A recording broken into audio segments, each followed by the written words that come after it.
So,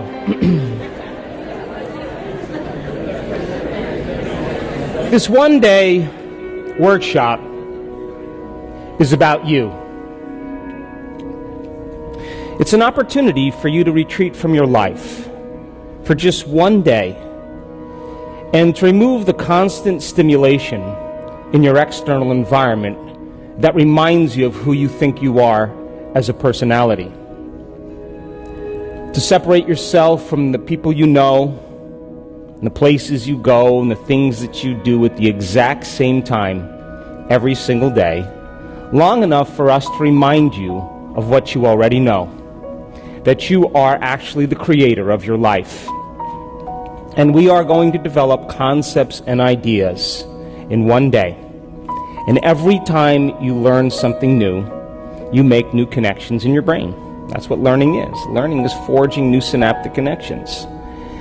And as you begin to leave imprints in your neurological tissue as a result of your interaction in the environment, the next thing is that you're going to have an opportunity then to apply that information, to personalize it, to demonstrate it. And a certain group of people will get their behaviors to match their intentions.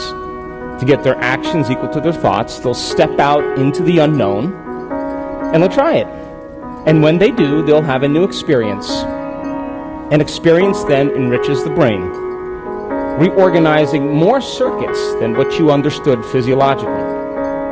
But the moment those neurons string into place, the brain makes a chemical, and that chemical is called a feeling or an emotion. And the moment you feel unlimited, the moment you feel like a patient parent, the moment you feel abundant, the moment you feel free, now you are teaching your body chemically to understand what your mind has intellectually understood. So we can say knowledge is for the mind and experience is for the body. And in that moment, you're beginning to embody the truth of that philosophy, of that theory. And you're literally signaling new genes in new ways. And you are rewriting your biological program. But if you've done it once, it must mean you can do it again. And if you can repeat any experience over and over again, you are going to neurochemically condition your mind and body to begin to work as one. And when you've done something so many times that the body now knows how to do it as well as the mind, now it's becoming innate in you. It's second nature. It's easy. It's familiar. It's who you are. As a matter of fact, you've practiced it so many times that you don't even have to consciously think about it because it's becoming a subconscious program. So our job is to go from philosopher to initiate to master, from knowledge to experience to wisdom, from mind to body to soul, from thinking to doing to being, to learning it with your head, practicing it with your hands, and knowing it by heart. And you and I have all the biological and neurological machinery to do this. And this is a time in history where it's not enough to know. This is a time in history to know how. And I can tell you from my last 5 years of traveling around the world, the common people that look just like you are doing the uncommon. They're healing themselves of very serious health conditions. They're creating better opportunities and better lives for themselves, new careers. They're healing old scars and wounds that kept them connected to the past. And they're having mystical experiences that transcend language, that take them years to be able to understand and explain. And they look just like you. That most people in their life wait for that crisis or the trauma, the disease, or the diagnosis, some kind of loss, betrayal in their life before they make up their mind to change. And my message has always been, why wait? Why wait for that tragedy before you decide to change who you are? That when you begin to apply these principles because you understand that they work, then it means then you'll believe in a future more than you believe in your past. And people who do the work are more in love with their future than they are with their past. And they're more interested in telling the story of possibility in their future than reliving the emotions and experiences of the past. And you know, the beauty behind all of this is that you don't have to be a monk. You don't have to be a priest. You don't have to be a rabbi. You don't have to have 40 years of meditation. You don't have to be a scholar or an academic. As a matter of fact, it's better if you're not. Because the simplicity of all of this, when people begin to apply it, is they begin to experience the fruits of their efforts. And I can tell you there isn't a person in this room that is so special to be excluded from this phenomenon. And that your thoughts literally have an effect on your body. That all thoughts carry an energy or a frequency.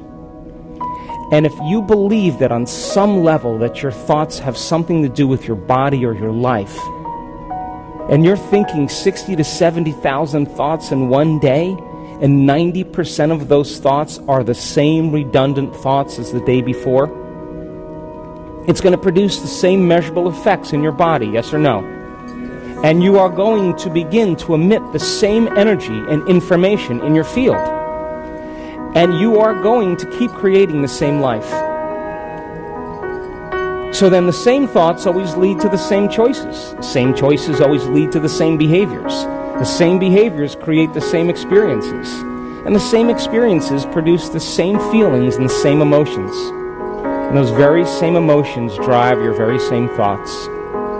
And your biology, your neurocircuitry, your neurochemistry, your hormones, and even your genetic expression is equal to how you think, how you act, and how you feel. And how you think, how you act, and how you feel is called your personality. And your personality creates your personal reality. That's it. That's it. So if you wanted to create a new personal reality, a new life, you would have to change your personality, yes or no? That means then you would have to start thinking about what you've been thinking about and change it, yes? You would have to become aware of your unconscious habits and behaviors and modify them, true? Even what you say and how you talk. And you would have to look at those emotions that keep you connected to your past, because emotions are the end product of past experiences. And you would have to decide, do these emotions belong in my future? That means if you want to be wealthy, you can't take lack or unworthiness. A wealthy person would never feel that way. So most people try to create a new personal reality as the same personality, and it doesn't work. You're literally going to have to become someone else. So the principle in neuroscience says that nerve cells that fire together. So if you keep thinking the same thoughts, making the same choices, demonstrating the same behaviors, create the same experiences that stamp the same networks of neurons into the same patterns, all for the familiar feeling called you, then wouldn't you agree then, if you've done that over and over again, firing and wiring, emotionally conditioning and signaling the body in the same way into the past? If you did that, I don't know, let's be conservative, 25 years, would you agree then you would begin to hardwire your brain into a very finite signature? Yes? And that finite signature is called your identity. And it's a fact that by the time we're 35 years old, we become memorized to a set of automatic programs, behaviors, beliefs, perceptions, emotional reactions that function subconsciously. So then the first process of change then would become conscious of your unconscious thoughts, yes or no? And because of the size of the frontal lobe, which is 40% of your entire brain, the crowning achievement of the human being, the fact that you can observe how you're thinking, notice how you're acting, and pay attention to how you're feeling, the moment you can observe that, it means you're no longer the program, yes or no? You're the consciousness observing the program, and you're beginning to objectify your subjective self. You're no longer your biology. You're the consciousness observing who you are, yes or no? So then the word meditation then literally means to become familiar with. That's what it means. That's the symbol.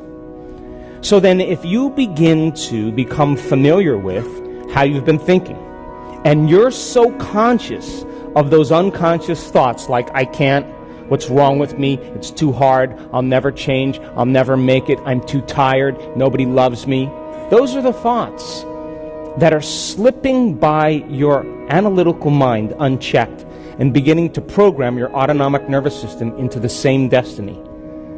The moment you become aware of what comes out of your mouth and how you act, whether you blame or complain or make excuses for yourself or judge other people, the moment you become aware of that, if you're so familiar with that program, would you agree the more conscious you are of that unconscious habit, the less likely you're to go unconscious? Yes or no?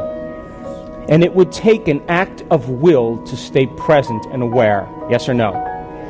And if you're becoming so familiar with the emotions that you've been living by every day for the last 20 years, that you didn't even know that you were guilty because it just felt like you. And it was so comfortable suffering that you felt really good to feel bad. But you didn't know that because that's just how you've been feeling. Yes or no? And then all of a sudden you become conscious, oh my God, what have I been doing? The moment you become aware of that, then, it means then you're less likely to lower your energy and your emotional state during your day because you would become conscious of it. Yes or no? And what if then you decided, what thoughts do I want to put my attention behind? Let me review them, how a great person would think. What would be the internal dialogue they would have? And you began to fire and wire those circuits in your brain. And if you did that a few times, you would begin to install some circuits in your brain, yes or no? And if you kept thinking that way, firing and wiring, the hardware would become a software program, yes or no? And who knows? In your waking day, you may start thinking like a great person. Because the circuits are there, yes or no? Yes. And if you said, I'm going to master this day, one lifetime, how would an unlimited person live today? And you began to rehearse in your mind who you were going to be before you opened your eyes. The act of rehearsing mentally, when you're truly present, your brain does not know the difference between what's going on out there and what's going on in here. And all of a sudden, you begin to install more circuits in your brain, priming it. All of a sudden, installing those circuits so that you have the hardware in place to act like that person, yes or no? Come on. And if you've done that enough times, would you all of a sudden start acting like that person in your waking day? Because you've primed your brain, instead of to be a record of the past, that now it's becoming a map to the future. Yes or no? And then what if you said, now this is, to me, greatness. Can I teach my body emotionally what my future is going to feel like before it's made manifest? Now, this is the challenge, because we've studied this so much. Most people wait for their wealth to feel abundant and worthy. They wait for their success to feel empowerment. They wait for the healing to feel gratitude and wholeness. They wait for their new relationship to feel love. Or they wait for the mystical moment to occur to feel awe. That means then we're victims to our environment. We're waiting for something outside of us to change how we feel inside of us. And the moment we feel better inside of us, we pay attention to whoever or whatever caused it. And that event in and of itself is called a memory. That's Newtonian physics, cause and effect. In other words, if people are in lack, or they're empty, or they're suffering, they're waiting for some external exogenous condition to change how they feel. And what happens if it doesn't happen? They spend the rest of their life fighting for it, trying to controlling it, manipulating it, trying to make it happen because they're separate from possibility. But don't you know that the moment you start feeling wholeness, your healing begins? The moment you start feeling worthy and abundant, you're walking towards your future called wealth. The moment you're empowered by a vision, and every single day you're living in that energy, you are going to tune into a new future, and synchronicities and serendipities are going to begin to happen all around you. The moment you're in love with yourself and you're in love with life, you're going to magnetize an equal. And the moment you're in awe of knowledge and information, you're going to have a mystical experience. And that's causing an effect. And so then, if science tells us that the environment signals the gene, are you with me? And all genes make proteins. And proteins are responsible for the structure and the function of your body. And genes are like Christmas tree lights. They turn on and off all the time, and we've measured this. Would you agree then that if an experience in your environment produces an emotion, and science tells us it's the environment that signals the gene, when you begin to experience the emotion ahead of the environmental experience, you're signaling the gene to begin to make new proteins to prepare the body for that future experience. Are you with me? Yeah. Now you're in alignment biologically with your destiny, neurologically, chemically, hormonally. And all of a sudden now, this is the beauty. If you're able to then maintain that state of mind and body, where there's physical evidence in your brain and body to look like the experience has already occurred because you're doing the work, then the magic starts to happen in your life, and it comes out of nowhere. Those coincidences, those opportunities that begin to unfold are unfolding because you're no longer living in the known. You're living in the unknown. Are you with me still? And I'm telling you, you're more alive and at your best when you're in the unknown than when you're in the known. Are you still with me? Yes. So then, if the brain is a record of the past, it's an artifact of everything you've learned and experienced to this moment. Would you agree then, if you're not being defined by a vision of the future every single day, you're left with the old circuits of the past? Yes or no? And if you are living by the memories of the past and you're not installing any circuits into the future, then you're going to be predictable in your life. Yes or no? Come on. And if feelings and emotions are the end product of past experiences, and you remember experiences better because you remember how they feel, the moment you wake up in the morning and you say, let me think about my problems. Oh, now I'm starting to feel a little bit more like myself. Wait, let me grab my cell phone and let me check my WhatsApp and my texts and my emails and my Facebook. And Jennifer's eating carbohydrates. Did you see that? Oh my God. And my high school boyfriend is looking for me. And the moment you begin to connect to your network of your personal reality, the moment you start turning on those circuits in your brain and you come back to your senses, and you get connected to those emotions that have defined you based on memories, and those emotions are driving your thoughts, and you can't think greater than how you feel, you're thinking in the past. Yes or no? And you'll keep creating more of the same life. So then, think about this. You wake up in the morning, your brain, for the most part, is in the past. Yes or no? Come on, poke the person next to you over there. And would you agree then, if you connect to a familiar feeling or an emotion, and those emotions are driving your thoughts, and those thoughts are creating the same emotions, and those same emotions are driving your same thoughts, and those same thoughts are creating the same emotions, that you're conditioning your body into the past? Yes or no? Yes. And your body is the unconscious mind. It doesn't know the difference between an experience in your life that's creating an emotion and an emotion that you're creating by thought alone. To the body, it's believing and it's living in the same past experience 24 hours a day, 7 days a week, 365 days a year. Yes or no? Yes. And the body is beginning to continuously get the same information, and it's believing it's in the same environmental condition, which means you're signaling the same gene in the same way. Yes or no? And now you're headed for a genetic destiny. Yes or no? And you've done nothing wrong. You're just taking too long. Because those emotions then will define you. And then someone will say to you, "What's up? Why are you so angry? Why are you so bitter? Why are you so afraid? Why are you so in so much pain? Why are you suffering so bad?" And you say, "I'm so glad you asked."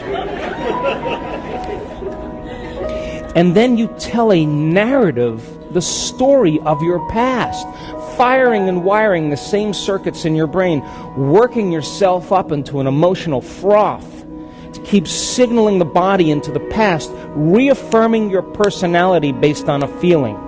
And the latest research on memory says that 50% of what you're talking about isn't even the truth.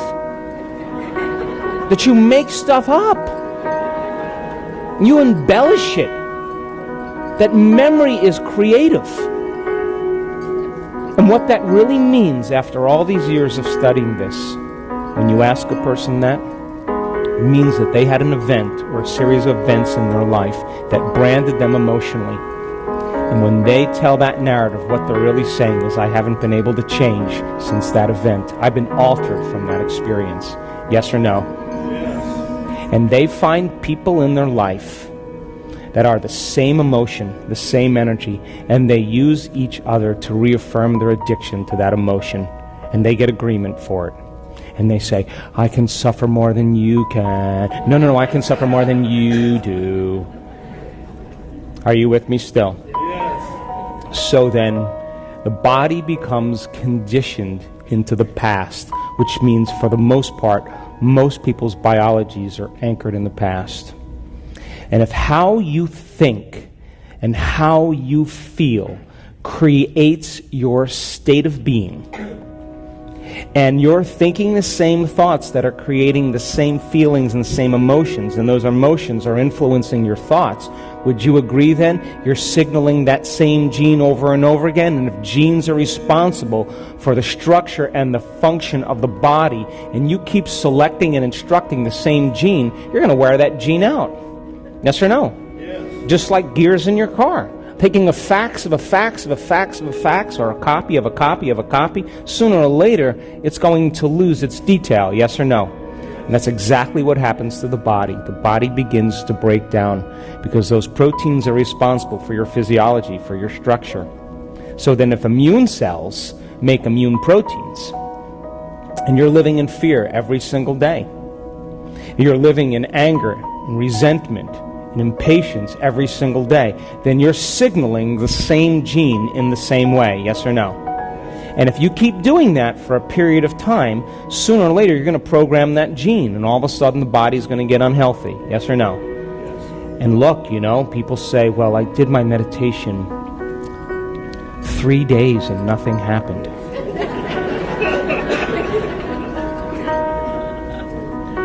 But I tell them, how long did it take you to create that condition? Tell me. So then if meditation means to become familiar with, you got to become more familiar with the thoughts, behaviors, and emotions of your future than familiar with the thoughts and behaviors, emotions of your past. Yes or no? So then if you keep firing and wiring the same circuits in your brain, installing the circuits, the hardware becomes a software program, and it gets easier to think in unlimited ways. It gets easier to act like a wealthy person. It becomes easier then to cultivate the emotions of your future instead of the emotions of your past. And our students, people in this work, some of them have had horrific pasts. They've been abused, they've been traumatized, they have had very difficult conditions. And they stopped telling the story of their past. They started telling the story of their future, and they started believing more in that in their past. And when people come up to me and they vomit all over me about their past, I don't have a problem with that. I know that it's natural to do that. But I always ask them, listen to me, if you can't overcome that past in some way and you're feeling those emotions, you'll only talk about your past when you're feeling those emotions, because those emotions bring you back to your past. Yes or no? Come on. Yes. But if you're having a great life, you never talk about your past anymore because you're no longer emotionally bound to it. Yes or no? Yes. So then the moment you start feeling emotional, hint, you're back in your past. Yes or no? So now reason this with me. Great experiments have been done on the fact that we emit light and information, that you are an electromagnetic being, that you are emitting energy and information, and all that energy is carrying a message. And if you're living every single day in the same energy, then your life should not change in any way. Yes or no? Yes. Come on. Yes. Come on, stay with me. Did the gene thing throw you off? So think about this. When you are living in fear, when you're living in anger, when you're living in resentment, you're living in survival, because those emotions signal the stress response. Yes or no? Yes. And when you turn on that stress response, you are going to draw from this invisible field of vital energy around your body, that light and that information, and you're going to turn it into chemistry. And you're going to diminish your very field around your body. Yes or no? Yes. So then, when you perceive a threat, when you see a circumstance in your environment that is unpredictable or unknown, the moment you perceive that, you activate that fight or flight nervous system, the sympathetic nervous system, and you're going to mobilize enormous amounts of energy to prepare yourself for that danger in your outer world. Yes or no? And you can do that on the short term because that's survival. But when the event is over, the body rests, parasympathetic nervous system turns back on, long-term building projects start to occur, you're starting to heal.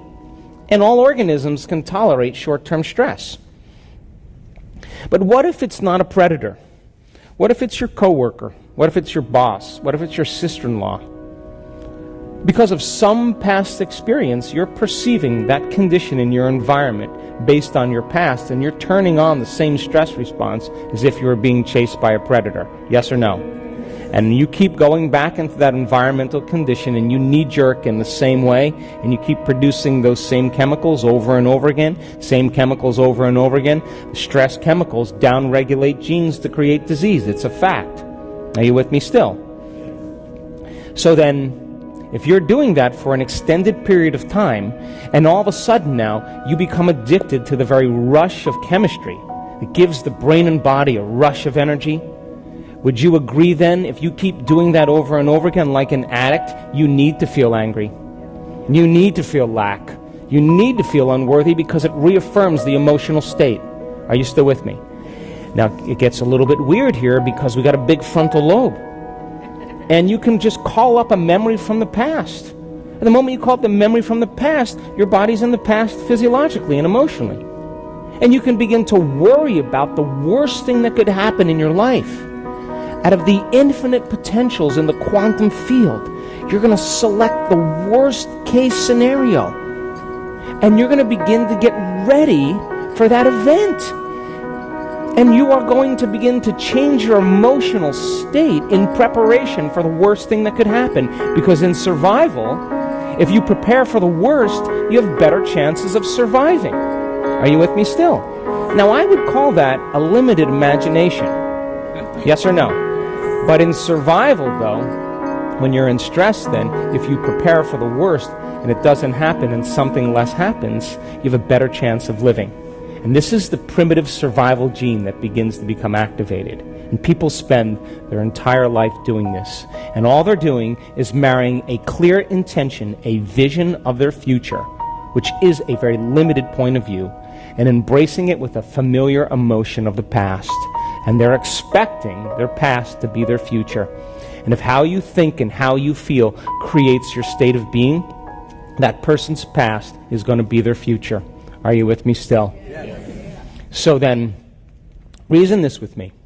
If you can turn on the stress response just by thought alone, and the hormones of stress give the brain and body a rush of energy, and people become conditioned or addicted like junkies to those emotions, then would you agree with me then?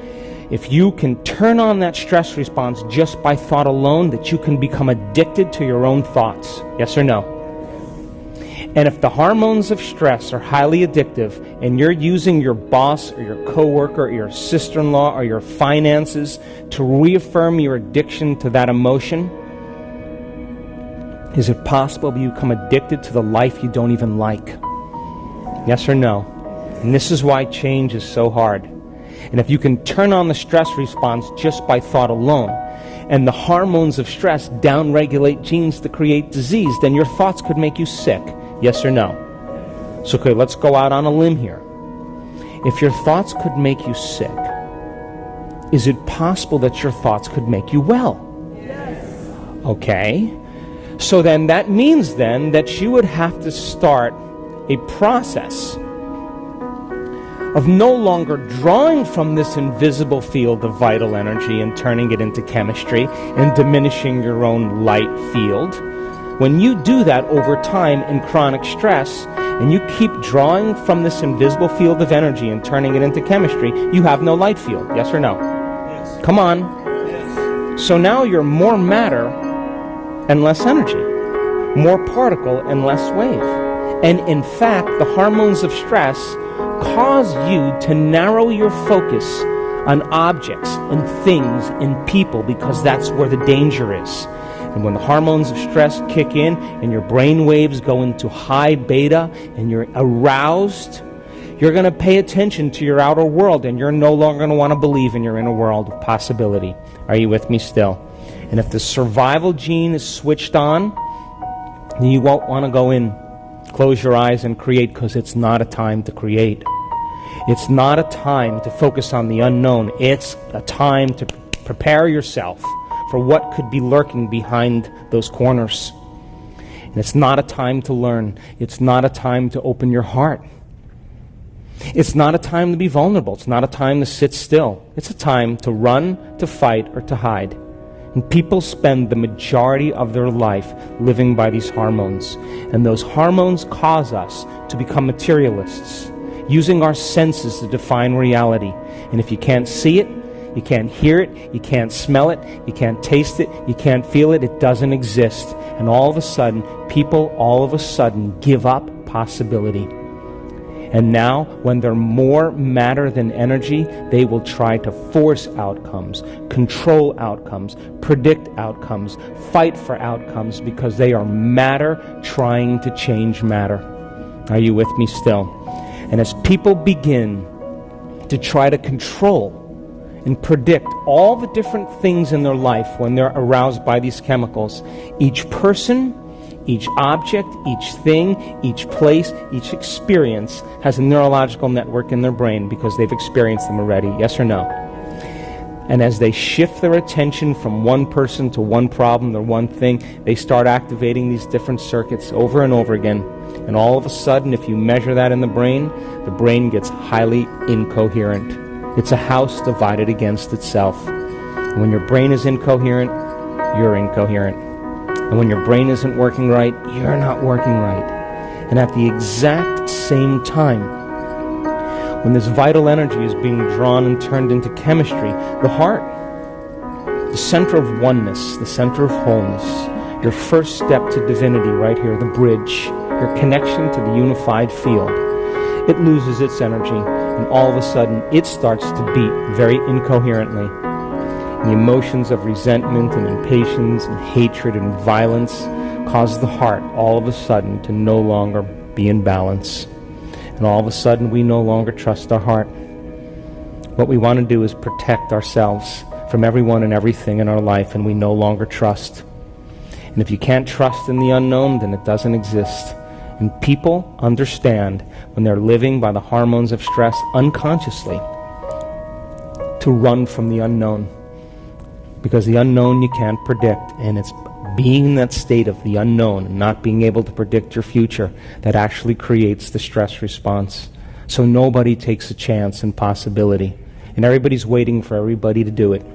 Are you with me still? And when you narrow your focus on matter and on objects and things and people, you're focusing on the particle in quantum physics, and you're eliminating the wave of possibility. And where you place your attention is where you place your energy.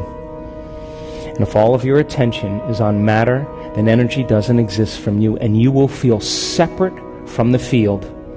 You will live in lack, and you will say, I feel empty, and I need that thing to make me feel better. And once I get that thing, I'm going to experience the emotion of it, and when I get it, then it's going to make me feel better. But when the novelty wears off, here comes the emptiness again. So then you say, I'm in lack again. I need one of those. So then you got to go to work, and you got to drag your body through space. And when you drag your body through space, you experience time. So then you got to go back and forth to work to make the money to pay for the thing that's going to fulfill some lack. But it never does. Are you with me still? And people then, all of a sudden, after 30 years, they have their car, they have their house, they have their relationship, and they're too exhausted to enjoy it. Are you with me still? And that's called normal.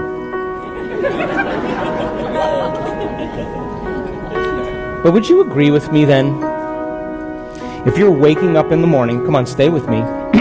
If you're waking up in the morning and you're not being defined by some vision of the future, and your biology is in your past, and you get up and start your day, when you see the same people and you go to the same places and you do the exact same thing and you see the same object in your life, it's your environment that's influencing how you think and feel. Yes or no?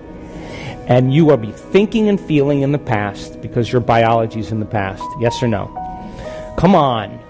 So if you see the same people and you go to the same places and you do the exact same thing at the exact same time, you would have to agree with me then that your personality is no longer creating your personality.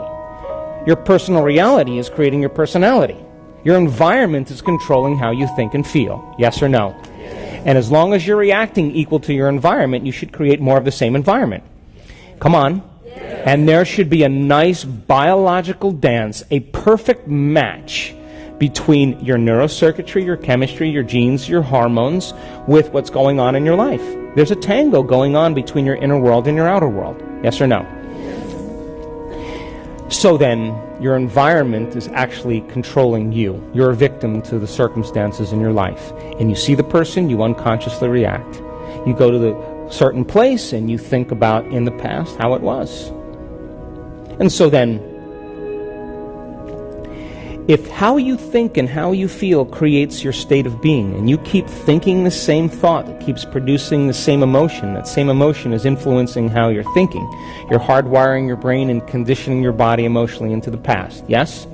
And if you do that enough times, thinking and feeling in the same way, the body becomes the mind of that emotion. Now the servant has become the master, and the body's running the show. Yes or no? And so then if the body then has become the mind of that emotion, then to change then would be becoming greater than your body. Yes or no? And if your environment has that much influence on how you're thinking and feeling, then to change then is to be greater than your environment. Yes or no? And if you're waking up every single morning, coming back to your senses, looking at the person next to you saying, oh my God, who is that? How did I get here? Jeez. Wait, let me think of all my problems. Okay, I'm starting to feel like myself. Let me get my cell phone. Let me check. Okay, now I'm feeling like myself. And then you get up and you go through the same routine behaviors in your habitat. You have the vision of the toilet, and the next thing you know, you're in front of the toilet. Then while you're on the toilet, you have the vision of the coffee maker, and there you are, you're in front of the coffee maker. And then while you're drinking your coffee, you have the vision of the shower, and there you are in the shower. And while you're in the shower, you get super creative about the clothes you're going to wear, and next thing you know, you're dressed. And your body is always following your mind, but it's following it to the known. Are you with me still? And let's just say you drive to work the same way and see the same people and go to the same grocery store and buy the same food and watch the same television shows. And then you get in front of the mirror at night and you put your lotions and potions and creams on and floss the same way and brush your teeth. And you go to bed and you wake up in the morning and you're doing the same exact thing. Yes or no? Would you agree then we can take your past and lift it up and set it on your future? Yes or no? Now, that's karma. That's it. That's karma right there. And so then if you've done that enough times, a habit is a redundant set of automatic, unconscious thoughts, behaviors, and emotions that's acquired through frequent repetition. A habit is when you've done something so many times, your body now knows how to do it better than your mind. Are you with me still? So if you wake up in the morning and you're doing that, would you agree then your body's on autopilot? And it's dragging you into a predictable future based on what you did in the past. And you're unconscious. Yes or no? And I assert that when you are not in the present moment, you're running a program. So don't take anything personally from somebody, because they're just running a program as well. Are you with me still? So then, think about this. Would you agree then that if you are going to heal your body by thought alone, to create some new experience in your environment by thought alone, to create some new future that's no longer your past by thought alone, then you would have to become thought alone. Yes or no? Come on. So then would you agree then if your environment is so strong in conditioning you into the past, would you agree then maybe it'd be a good idea to sit down at the beginning of your day, close your eyes, and disconnect from your external environment? Yes or no? So then if you're seeing less things in your external environment because you've closed your eyes, all of a sudden now, your environment isn't going to control how you think and feel. Yes or no? And what if you were to play soft music in the background or put earplugs in and diminish more sensory information coming in from the environment? Would you agree you'd start putting more attention on your inner world instead of on your outer world? And what if you said to your body, hey, sit right here and stay right here. Don't you get up yet until I tell you it's time to get up. And your body is going to buck and kick like an unbridled stallion. I'm busy. I got a lot to do. I got emails to check. I got meetings to go to. Because you programmed it that way, yes or no? Yes. And every time you say to the body, stay, are you telling it it's no longer the mind, that you're the mind? Yes or no? Yes. And now, the will is becoming greater than the program. Yes or no? And all of a sudden, if you became conscious that you were angry or emotional or suffering, and you became aware that that emotion was keeping you into the past and driving your brain into high beta, and you became aware of it, and then you settled your body back down into the present moment, and you kept taking it out of the past, sooner or later the animal is going to surrender. Yes or no? Yes. And when it does, you are going to liberate energy. You are going to go from particle to wave, from matter to energy. And when that happens now, all of a sudden, you start feeling a little bit more joy, and energy starts to move right there. Are you with me still? Yes. And if you are uncompromising to the eternal present moment, the generous present moment, and you keep coming back to the present moment, coming back to the present moment, and you understand where you place your attention is where you place your energy, and you're no longer thinking about the people you have to see and the places you have to go and your cell phone and your computer and your emails and the news, and you keep returning your attention back to the present moment, would you agree then you're disinvesting your energy out of the known future and you're making room for the unknown in your life? Yes or no? So then, in meditation then, if you are literally going to make some type of change and affect your outer world, you're going to have to put most of your attention on your inner world, and you're going to have to become greater than the conditions in your environment and disconnect from your environment. You're going to have to sit your body down and overcome your body, and you're going to have to transcend time. Are you with me still? So then when you're living by the hormones of stress and you're in a threatening situation and the survival gene is turned on, then you're going to spend the most of your time thinking about your environment. Yes or no? And what is your environment made of? People, pets, things, objects, places, time. Yes or no? And when you're living by the hormones of stress and that survival gene is conditioned and turned on, would you agree that you better pay attention to your body if you're being chased by Mr. Big? Yes or no? So most people start to put all of their attention on their body, and they start believing that they're their body. Are you with me still? And if you're living by the hormones of stress and you're trying to predict the future based on the past, then you would have to agree with me then, when you're in the present moment, you can't be in stress. Because there is no future and there is no past. There's only the present moment. Yes or no? So then meditation is about that. And what we've measured over and over again when we've done this is I now know without a doubt that you are at your absolute best when you get beyond yourself. Period. And I can tell you right now, you can't tell me you're too old. You can't tell me you're too out of shape. You can't tell me about your past. You can't tell me about your disease. I have seen transformation and shifts in people's bodies independent of how old they are, how out of shape, how in shape, their wealth, their social status. I've seen it happen on all cultures, all ages, all kinds of people. Are you with me still? So then, if you start taking your attention off your body, then would you agree that you would become nobody? Yes or no? Yes or no?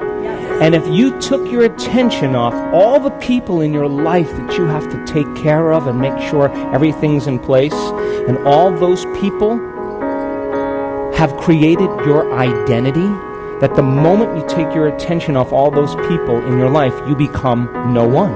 Yes or no? Come on. And if you're not thinking about the things you own and all the objects, your computer, your cell phone, then all of a sudden you're in nothing. Yes or no? And if you take your attention off the place you have to go or the place you're sitting and you get so lost in your inner world that there's no longer an outer world, then you're in nowhere. Yes or no? And if you are not thinking about the predictable future or the familiar past, and you are in the generous present moment, then you are in no time. Are you with me still? And that means then you're no longer your face.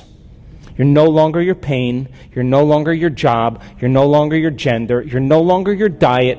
You're no longer your profession. You're no longer a mother. You're no longer a father. You're no longer a kid. You're no longer your culture, your skin color. You're no longer your name. You are nobody. No one, no thing, nowhere, and no time. And in that moment, you are walking into the door to the quantum field. You are passing through the eye of the needle. Are you with me still? And now here's what happens when this occurs. And we've measured this enough times.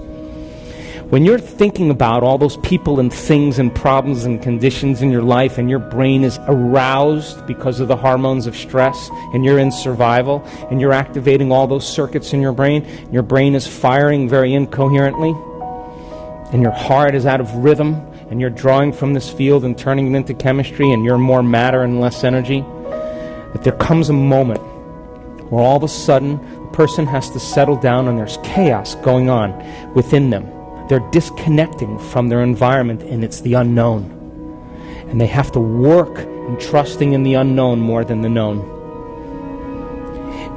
And as they do this properly, and they get beyond themselves, and they're no longer thinking about those people, they're no longer thinking about their pain or their body, they're no longer putting their attention on objects or things or places and time.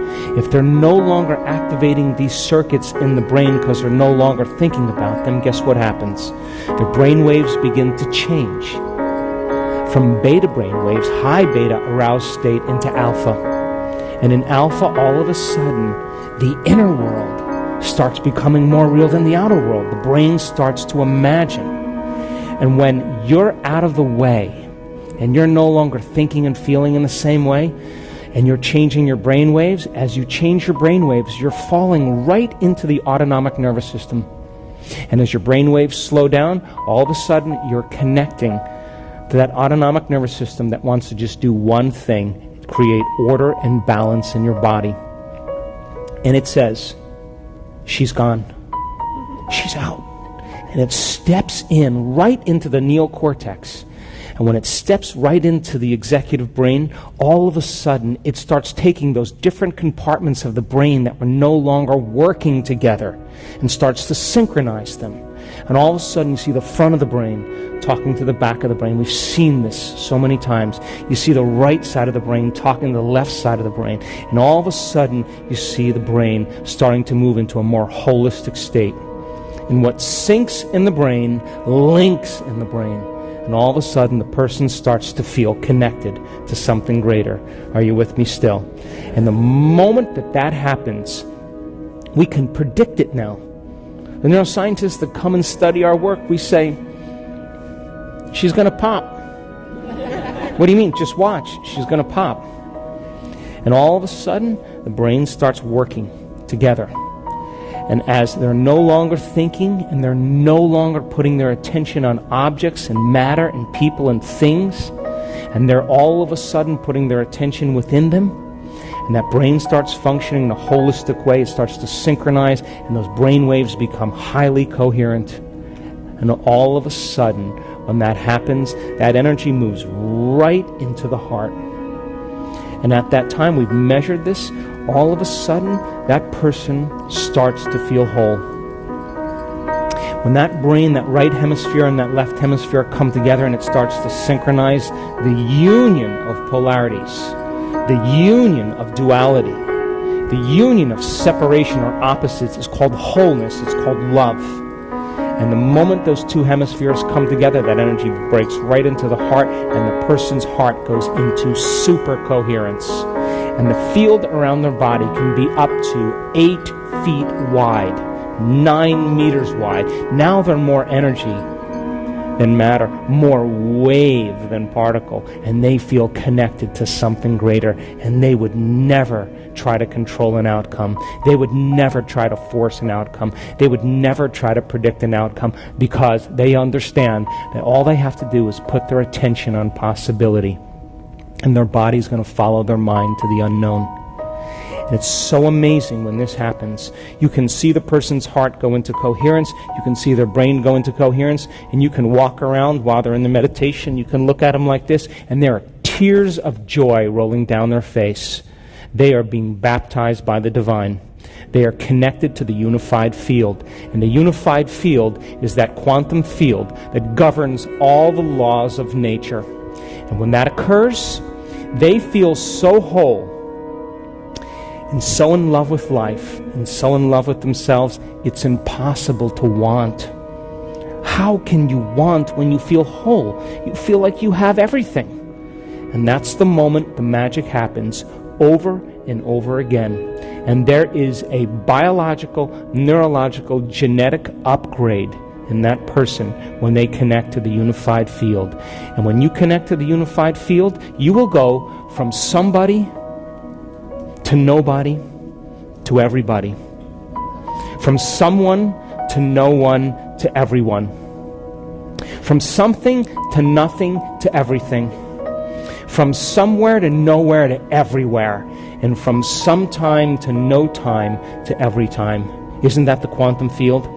And when that occurs, you will feel so connected and so whole. When you're in that state, you no longer experience separation.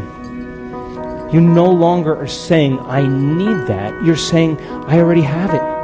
I don't really need anything. And when you're in that state, guess what happens? You go from selfish, driven by the hormones of stress, to selfless. And all of a sudden, that heart of yours begins to open, and the innate capacity in you to give, to take care of, to nurture, to serve is who we really are. And all of a sudden, you create a community of people that are in love with each other, and they understand the way that we survive is in cooperation, no longer in separation. Are you with me still? So imagine this. Imagine. I always say that the thought that you think is the electrical charge in the quantum field. And how you feel is the magnetic charge in the quantum field. And how you think and how you feel is broadcasting information into the field. Are you with me still? Come on. So then if you have drawn from your visible field of energy and turning it into chemistry, and you're more matter and less energy, you're separate from that field, it's going to take a long time for your dreams to occur. Yes or no? Because we live in a realm where there's infinite space. Look at, space goes on forever, yes? And the way we experience time is, as matter, is we drag our body through space. Let's go get that. And if we drag our body through space, it's going to take time. So it's going to take time for you to get your dreams, because you're matter trying to change matter. Yes or no? But if you're in a realm, and Einstein said, I didn't say this, Einstein said it, the field is the sole governing agency of the particle. He didn't say the particle is the sole governing agency of the particle. Matter doesn't affect matter. Energy affects matter. Are you with me still? So then if you were in the field, then you should be able to connect to that energy and begin to exert greater effects on matter. Yes or no? But doesn't that mean you can't take your body there, right? Can't take your face, can't take your weight, can't take your vegetarian diet, you can't take any of it. You got to leave that all there. You got to go as consciousness. You got to go as an awareness. Yes or no? Now, we've measured this enough times. Imagine 750 people in a room in an advanced workshop. They have overcome themselves. The first day is all about overcoming themselves. And we know that the energy in the room usually goes up slightly, because we measure it, or it goes down slightly, or it goes up a little bit.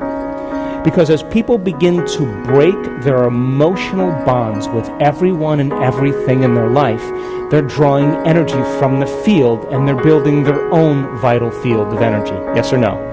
So then we should see the energy in the room drop. And we do, because, hey, if you're using your best friend to reaffirm your addiction to suffering, hello? Am I getting too close?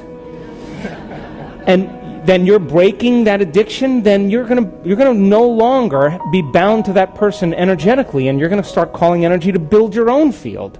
Because all of that suffering, all of those emotions, all that guilt, all that resentment is your creative energy that's tied up. Are you with me still? So there's no energy to create with. So then as you're drawing from this invisible field of energy, and you're breaking the bonds with your past, present reality, the energy of the room will drop. And we've measured it. But when people start to overcome themselves, all of a sudden they start to contribute to the field of energy in the room. Now all of a sudden their heart starts to become more coherent. How do we know that? We measured it. And I don't care how old you are. I don't care about your past. I don't care about your skin color, your gender. I don't care about any of that. When people finally open up this center and we teach them how to do it, and I just was in a long meeting with the Heart Math Institute that we partner with, and he keeps telling me, your results are supernatural. And I keep telling him, our students are supernatural. Imagine 750 people in the room. They're overcoming themselves. And they start activating this center.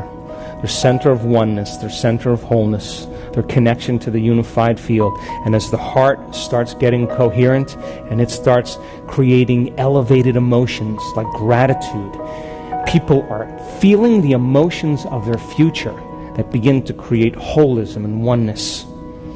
And not just doing it for a few seconds. We want our students to sustain it, to make it a skill, to regulate internal states independent of the conditions in their external environment. And our students can hold it for 45 minutes. Imagine, the heart is in super coherence. When that heart starts to beat in rhythm, and they're sustaining it, all of a sudden that field starts to expand. That energy starts to become very coherent, like dropping a pebble in water, after pebble, and it's creating this wave. And that's the magnetic field around the body. Are you with me still? A measurable magnetic field. This is science. And that energy is a frequency. And all frequency carries information. So imagine then 750 people in the room opening their heart. with an elevated emotion like the joy for existence, the love for life, the inspiration to be alive, care, kindness, compassion, activating this center, the union of duality, and they're putting out a measurable, coherent magnetic field. And if all that frequency carries information, they lay the thought, the intent on that energy. And what if you had 50 people in the front of the room wearing heart rate monitors? And they're sitting there, and the rest of the room is sending the thought on that energy for the greatest good for those people sitting in the front of the room. You tell me then how majority of those people, how their hearts all go into coherence at the exact same time, on the exact same day, in the exact same meditation. You see, we are bound by that field of love and energy. Are you with me still? And that's what creates community. So then, when you start to open your heart, every single person that you are connected to, you begin to have an effect on, because you are entangled in energy. Are you with me still? So then, when that person starts to go into heart coherence, and they start producing a measurable coherent field, and their brain is in coherence, there's research that shows that the heart and the brain are communicating not just by nerve cells and nerve tissue, that they're interfering and creating a coherent electromagnetic signature. And the heart begins to act like an amplifier, and it begins to affect the brain, becoming more coherent. The brain sends a more coherent message to the heart, and all of a sudden the person is in a whole different state of being. And that state of being is what I call the natural state of being. That's who we really are when we're not separate, when we're not warring, when we're not deceiving, when we're not competing, when we're not prejudiced, when we're not living in fear and hostility. Creates separation. That's who we innately are. Are you with me still? So then, if your energy becomes coherent, and the person next to you's energy is coherent, and those two energy fields come together, and they start interacting, and they start interfering, they're going to create a bigger amplitude, a bigger wave. Yes or no? And the bigger the amplitude, the higher the energy. Yes or no? And then the higher the energy, then the more energy we should see in the room. Yes or no? And we've measured the energy in the room, and it always goes up in our events because the divine is present. And the person then becomes more energy than matter, more wave than particle. And now, we used to see, years ago, small changes in our events. You know, people having here and there some wonderful experiences. And now, it's happening in shorter and shorter amounts of time. And the higher the energy, the faster the frequency, the more connected they are to the unified field, the shorter amount of time it takes for it to occur. Are you with me still? And I can tell you without a doubt, I've looked at over 8,000 brain scans. I can tell you that when you analyze your life within some disturbing emotion that's created by the hormones of stress, you are going to make your brain worse. Because those emotions are the past, and you're thinking in the past. And if you're aroused by those stress hormones, you're going to drive it further and further into high beta. We've seen it over and over again. I can tell you without a doubt that your brain doesn't change your brain. I can tell you that the program doesn't change the program. The ego doesn't change the ego. The personality takes a long time to change the personality. It's only when you become pure consciousness, that's the moment you have an effect on matter. Are you with me still? And imagine then, we've seen this now, when a person truly connects to that unified field, and we can predict now almost when it's going to happen, if their brain is being measured, would you agree then you should see higher energy in the brain? Yes or no? So then when a person, listen to this, is connecting to that unified field where all possibilities exist and they no longer feel separate from their dreams, they feel connected to their dreams, all they have to do is put their attention and their awareness on what already exists. Yes or no? Come on, that bounced off some of you. Poke the person next to you, please. So if you're in a field where all possibilities exist, and you feel connected to everyone, everything, everywhere, every place, every time, then you don't have to try to create anything. All you have to do is pick it. Yes or no? Put your observation on it. Experience it. Become aware of it. So then imagine students, and I've labored for 3 years, almost 4 years, to have our students be able to sit in a meditation for an extended period of time and get beyond their bodies. And now our students, our advanced students, they can sit for as long as they want to sit. They know how to do it. They can change their brain waves in 4 seconds, 5 seconds, 9 seconds, 12 seconds. It's not like, hey, I'm getting to the quantum field before you. It's not like that. It's more like a skill, yes or no? And imagine we had all these wonderful, wonderful elders in our event in Tampa just a few months ago. And you can't tell me that you're too old to do this, because I saw them connect. And one lady in her late 70s said, I lost my spiritual virginity today. She connected. So imagine then, when the person truly connects to that field and they begin to tap into a greater frequency, it should be measurable in their brain, yes or no? And imagine we're capturing amplitudes of energy that have never been recorded in the history of neuroscience. And we can say, when that occurs, she can't make her brain do that. It's happening to her. And while that's going on, we're doing all this amazing research. The brain is in deep, deep, deep delta. That person, their body is sound asleep and their mind is turned way on. They are way in that autonomic nervous system. And when that occurs, they all of a sudden connect to a greater frequency. And all of a sudden we see these amplitudes of energy. It looks like a snowstorm on the EEG, on the brain scan. And I know that person is having a full-on sensory experience without their senses. They are having an inward experience that's greater than their trauma, their betrayal, their shock, their diagnosis, their fear. Whatever's happening between their ears is more real than anything that's happened in their external environment. Now think about this. If you're having a full-on sensory experience without your senses, what would happen right now if your senses were amplified by 30%? What if everything you were seeing, smelling, hearing, tasting, feeling, what if your senses were amplified by 25% right now? Would your awareness of reality be amplified by 25 or 30%? Yes or no? And if your awareness is amplified, then your consciousness is amplified. Yes or no? And you can't have consciousness without energy. They're married. So the energy of the brain goes up. And then the next thing you know, the inward experience rewires the brain in an instant. And it sends a new emotional signal, but it's not emotional. Emotions like fear and guilt and shame, they're slow energy. It's an elevated energy. It's not emotional, it's energetic. They're getting an electrical charge in their body. And they'll say, I was baptized in light.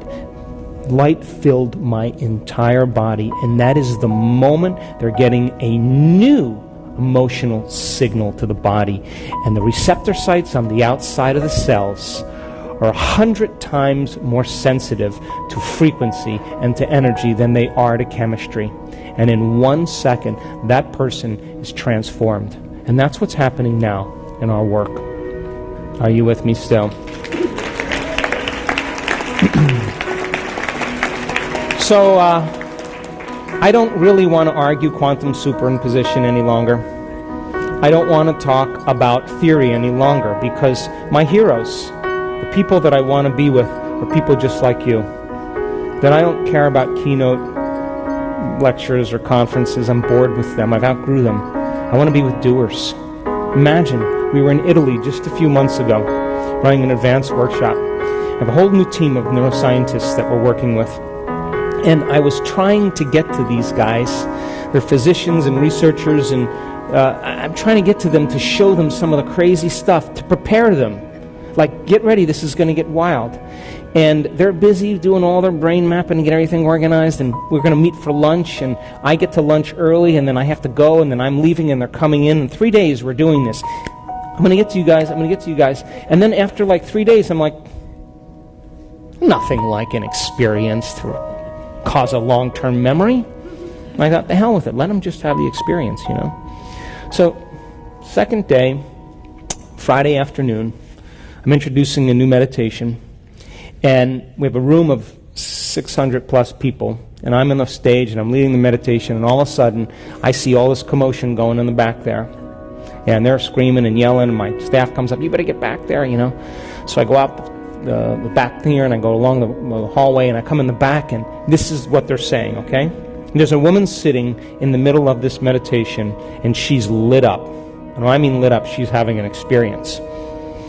And the brain scientists are watching the screen and just saying she's having a massive seizure. Now, they've never seen anything like this before. Here's the humor in the situation. The woman who's sitting in the meditation is a physician from London. Now, are you with me? And she is connecting to the unified field, and she's getting an upgrade. And she is on the fringe of this incredible, loving intelligence, this intelligent love, and it begins to consume her, because that's what the quantum field is. It's intelligent love. And she made up her mind. This is what she said before she started that discipline. She said, I have to prove to myself that this is possible, so I'm going to do it for everybody in this room. I'm not going to do it for me. I'm going to do it for everybody in this room. I got to get beyond my analytical mind because I have very, very rigid training. You with me? So here she goes. She gives it everything she has. She surrenders. She trusts in the unknown. She becomes nobody, no one, no thing, nowhere, and no time. And then I say, you're in that infinite field of information. Just because you can't see something, it doesn't mean it doesn't exist. Put your awareness on that field. Pay attention to it. Surrender to it. Feel it. Experience it moment after moment and become more aware of it. So then if you put your awareness on your nose, it exists, yes? Yes. But if you don't have your awareness on it, it doesn't exist. Yes or no? Yes. Come on. Yes. So then if you don't have any awareness on the quantum field, it doesn't exist for you. Yes or no? Yes. Until you put your awareness on it. So I'm asking them to unfold deeper into the unified field and experience it. Put your awareness on it moment after moment, and certain people start to connect to that energy, that coherent energy. And all of a sudden, in 1 second, her entire brain goes into gamma. Not just regular gamma, which is super consciousness. We're talking about lots of high energy gamma. It looks like, crazy stuff, and the scientists are yelling back there, and I come back and they're going, she's having a seizure, she's having a seizure. I go like this, shh, shh, shh, shh, shh. Put my hand on her, I go, quiet. And she's back there listening to them say, she's having a seizure. Now, she's a physician, and she's saying, oh, this is not a seizure. She's not saying that. She has to decide, do I listen to that or do I keep going? And she just said, I'm going. And so she surrenders into this experience. And she's sustaining this high level of gamma, coherent gamma, super consciousness. All of her awareness is on her inner world. In other words, she is aroused. Her sympathetic nervous system has switched on. And instead of switching on like being chased by a predator, instead of that energy being drawn from the field, the sympathetic nervous system is switching on, and it's taking all that energy stored in the body and it's driving it up to the brain. And when it goes on, all of a sudden the brain goes into gamma, and she's aroused from the inner experience. Are you with me? But it's not from a predator or from a danger. It's from the divine. And now she is in gamma. So I say to the scientist, shut up. Let her have the experience. Don't bother her. And get back here with that brain scan afterwards. So we have the break, they come back there, and they're all sweating, and they're freaked out, and, oh my God, yeah. So, they show me this sustained gamma, and then, my whole theory about the mystical is that energy has to reach the pineal gland. When the pineal gland gets activated, melatonin all of a sudden starts to produce derivatives, metabolites that create the mystical experience. Chemicals that create a phospholuminescent energy in the brain, create hallucinations or vivid imagery, suppress the drives of the body, create antioxidants for healing, release chemicals like Valium that sedate the analytical mind. And the person's going to go mystical. They're going to go dimensional. And she went dimensional. And when we put up the three-dimensional imagery, the hologram of the brain, the entire pineal gland was on fire. It was on fire. I knew in that moment that what we were doing was correct. So we had the scientists come up on the stage. You know, there's nothing like a good story. We bring the doctor up there. We show the brain scans. The scientists are like little kids, goofy and laughing. Ooh, I can't believe it. This is crazy stuff. It's not a seizure. I spend hours with these people every week and go to meetings, and they're yelling at each other. This can't be. I'm going, it can be. Well, it's not normal. I know it's not normal. You got to think out of the box. So she tells the story of how the divine connected to her and said, hey, in an imagery and profound information, I've always been with you. Welcome. And she was laughing and crying at the same time. And now this is not like a dream or visualizing. You understand this is a download. Yes? And with that information comes energy, because you can't separate the two. She's getting a very profound message. She's on the stage sobbing, telling the story. And then the event ends in Italy. And we all fly back to Seattle. And when I land in Seattle, one of the researchers is a physician. She's a brilliant lady. And she sends me a picture of this woman who's the physician from London. And she had eczema from the time she was 3 months old. Now, she's a doctor now, right? She did the diet, she did the cortisol, she did all the creams, she did all the things, took all the Benadryls, and of course, all of that was matter trying to change matter. Yes or no? And so she got a little improvement, and kept it at bay. So they sent me the picture of her arm with eczema covered all over her arm, and then two hands like this, and eczema all over her hands. Monday morning, they send me the next picture of her arm, and there's no eczema on her arms anywhere. None. And no eczema except a little bit on the outside of her hand. So then, if you connect to that unified field of oneness and wholeness, then wholeness and oneness should be reflected in your biology, yes or no? And would you agree, the more you surrender and get out of the way and get beyond your body and your face and your skin color and your culture and your problems and your past and your future, and you trust in that unknown, the deeper you go into it, the faster the frequency, the shorter amount of time it should take to produce effects in your life. Yes or no? And people who do this work always say the same thing. It came out of nowhere. And I always say to them, that's because you created it in nowhere. Something appeared out of nothing. That's because you created it from nothing. It happened in no time. I know. You created it in no time. Yes or no? So then, the divine in you, in closing, has always been present with you. Yes or no? It's an omnipresent intelligence that's loving you into life. Yes? And so there's your outer environment, and if you want to hide the divine anywhere really well in a human being, you put it within them, because they'll look everywhere else for it. Yes? So it's a presence, yes or no? And it's standing here and it's waiting. And you know when someone's present in your life with you because they're paying attention to you, yes or no? And you know when they're not present with you because they're not paying attention to you, yes or no? So imagine this presence that's waiting for you to do your meditation, and you go like this, you're doing your meditation like that. Meditate today. And it's going like, are you kidding me? Oh my God, I don't know if I can do. That's what you're bringing to it. And then while it's standing there waiting, you're thinking, I got to take care of that person, I got to check that email, I got to do this thing. And all your attention is on your outer world, and it's going, hello, I'm over here.